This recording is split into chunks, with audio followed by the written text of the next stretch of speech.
Looking into 2020, we're optimistic on emerging market equities for various reasons, spanning positioning, valuation, our views on the relationship between the US and China, and our views on currencies in emerging markets and how they're affected by the dollar.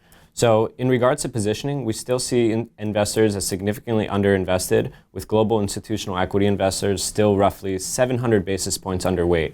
And this active underweight is over 1.5 standard deviations below its historical average. In terms of valuation, despite emerging market equities showing a similar return profile versus developed market peers with higher growth rates and a higher dividend yield, emerging markets are still trading at roughly a 35% discount to developed market peers. This is the highest spread we've seen in roughly 10 years.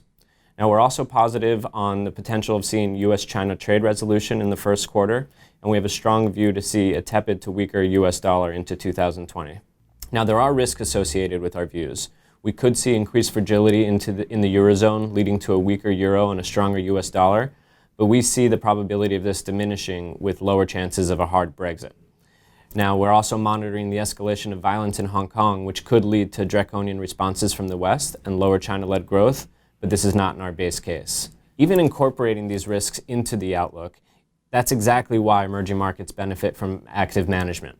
With 27 different countries, currencies, and political systems, as well as economic backdrops, you need a manager to navigate risks and take advantage of the dynamic structural and valuation-based opportunities mentioned before.